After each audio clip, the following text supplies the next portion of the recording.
Merdeka! Merdeka! Merdeka! Merdeka! Selepas pembentukan Malaysia pada tahun 1963, jentera pentadbiran kerajaan telah diperkemas. Sebagai sebuah negara yang merdeka, kita berhak untuk memiliki cara dan acuan tersendiri bagaimana untuk memerintah bumi Malaysia yang berdaulat ini. Demokrasi berparlimen, itulah sistem demokrasi yang diamalkan di Malaysia. Apakah ciri-ciri utama demokrasi berparlimen? Ciri-ciri utama demokrasi berparlimen ialah perlembagaan sebagai panduan pemerintahan, raja berperlembagaan yang menaungi rakyat, parlimen sebagai penggubal undang-undang negara, pilihan raya sebagai manifestasi rakyat memilih pemimpin negara, kuasa pemerintahan,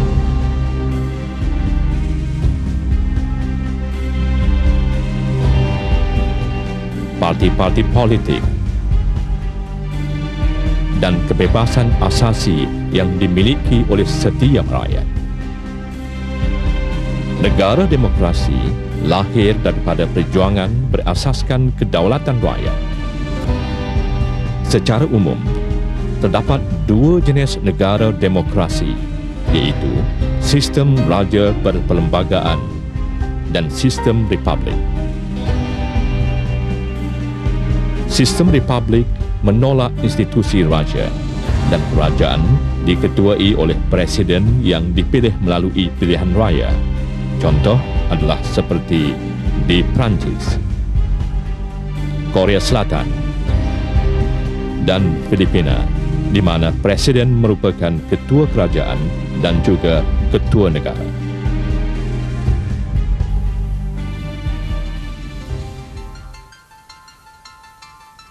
Demokrasi berasal dari perkataan Yunani. Demos berarti rakyat dan kratos berarti kuasa. Jadi dalam sistem demokrasi boleh kita katakan sistem di mana rakyat memilih pemimpin oleh rakyat kerana rakyat. Manakala dalam sistem republik, pemimpinnya juga dipilih oleh rakyat.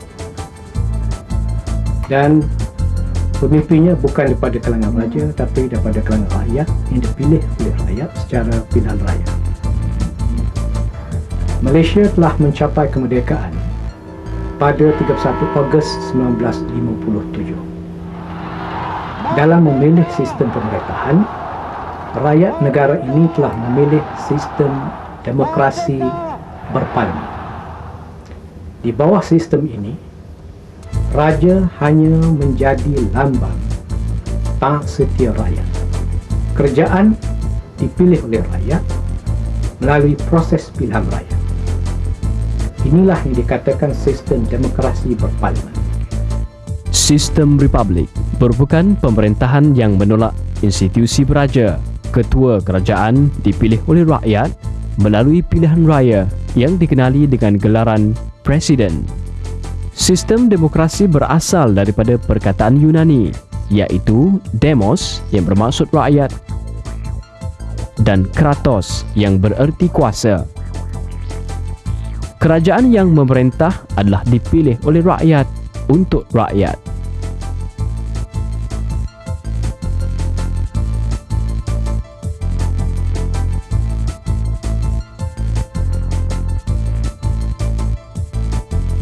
Apakah sistem yang diamalkan dalam pemerintahan negara kita? Sistem yang diamalkan oleh pemerintahan di Malaysia adalah berasaskan kepada sistem undang-undang yang lahir daripada sejarah dan budaya masyarakat-masyarakat yang tinggal di Malaysia. Dan seperti yang ramai sedia maklum bahawa masyarakat di Malaysia terdiri daripada Melayu, majoritinya Melayu, Cina, India dan etnik-etnik lain juga. Jadi kalau kita lihat dari segi sejarah, disebabkan tanah Melayu pada waktu itu adalah terdiri daripada orang-orang Melayu Dan kita lihat bagaimana pada kurun yang ke-10 dengan bukti-bukti yang ada bila terjumpanya batu bersurat di Terengganu menunjukkan bahawa undang-undang yang telah digunakan pada waktu itu adalah undang-undang Islam. Dan sehingga kini kita telah menggunakan sistem pemerintahan mengikut Inggeris melalui perlembagaan yang sedikit berbeza kerana perlembagaan kita yang kita gunakan adalah perlembagaan yang bertulis. Boleh doktor ceritakan perbezaan di antara perlembagaan Malaysia dengan perlembagaan-perlembagaan negara lain? Perlembagaan di England adalah berasaskan kepada common law. Kerana common law itu adalah undang-undang yang dibuat oleh hakim, maka perlembagaannya tidak bertulis. Ini berbeza dengan perlembagaan di Amerika dan perlembagaan di India. Perlembagaan di Amerika adalah perlembagaan yang terpendek sekali di dalam dunia, dan perlembagaan India adalah perlembagaan yang paling tebal. Perlembagaan adalah undang-undang tertinggi negara. Ini bermakna undang-undang yang dibuat bertentangan dengan perlembagaan adalah terbatal dengan sendirinya. Sebagai contoh, di bawah perlembagaan seseorang diberi hak kebebasan bersuara. Contohnya, bebas menyuarakan apa yang dirasa bertentangan dengan keadilan sebagai contoh. Tetapi pada masa yang sama, katakan kerajaan membuat undang-undang menghalang seseorang itu bersuara, bermakna undang-undang itu adalah terbatal. Tetapi terdapat pengecualian, sebagai contohnya sekiranya kebebasan itu disekat kerana untuk memastikan kestabilan dalam masyarakat itu terjaga. Seseorang itu tidak boleh menyiarkan, contohnya wartawan menyiarkan berita-berita yang akan menyebabkan huru-hara di dalam masyarakat. Jadi kerajaan perlu memastikan bahawa huru-hara ini tidak berlaku, maka sekatan-sekatan tertentu itu perlu dilakukan. Ini dikatakan bahawa kebebasan kita itu setakat mana tangan kita tidak menyentuh hidung orang lain. Itulah sebagaimana, sejauh mana kebebasan kita. Apabila kebebasan kita telah menyentuh sesuatu, maka kebebasan itu berhenti setakat itu sahaja. Walaupun perlembagaan itu memastikan bahawa hak-hak tersebut dilindungi, pada masa yang sama hak itu datang dengan tanggungjawab. Apakah definisi perlembagaan, dan boleh Prof ceritakan sedikit berkenaan sejarah perlembagaan Malaysia? Perlembagaan itu ialah prinsip tertinggi yang mengatur kuasa dan pemerintahan sebuah negara. Perlembagaan juga adalah undang-undang yang tertinggi dalam sebuah negara itu. Ini menyebabkan di setengah negara perlembagaan kadang-kala dipanggil sebagai undang-undang dasar ataupun basic law.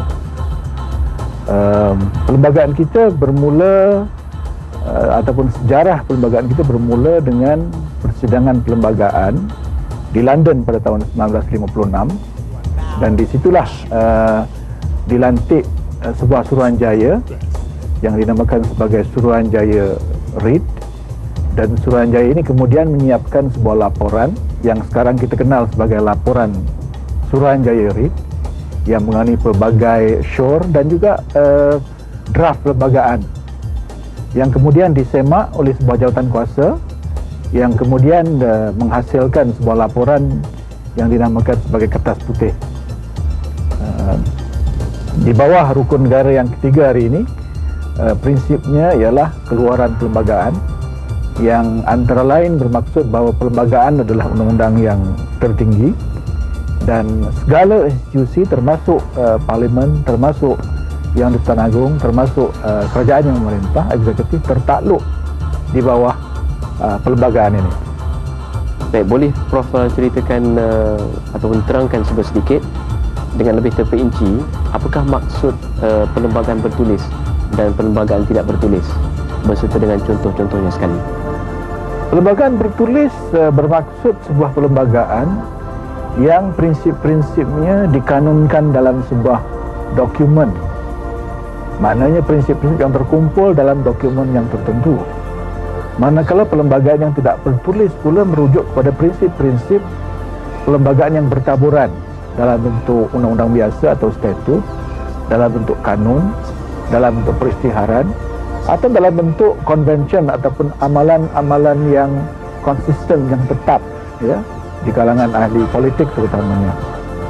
Dan contoh-contoh perlembagaan bertulis ialah perlembagaan kita sendiri, perlembagaan Malaysia, perlembagaan India, dan juga perlembagaan Amerika Syarikat. Manakala contoh bagi perlembagaan tidak tertulis ialah yang kita lihat di United Kingdom dan juga di New Zealand. Perlembagaan merupakan undang-undang tertinggi yang menjadi asas pemerintahan sesebuah kerajaan. Perlembagaan adalah dokumen rasmi yang mengandungi peraturan dan prinsip sebagai panduan kepada kerajaan untuk melaksanakan kuasa dan mentadbir negara. Contoh negara yang mempunyai perlembagaan bertulis ialah Amerika Syarikat, Malaysia dan India. Manakala negara yang mempunyai perlembagaan tidak bertulis pula ialah United Kingdom dan New Zealand.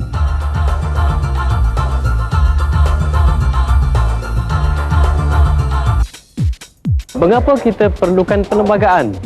Apakah yang akan berlaku sekiranya tidak ada perlembagaan?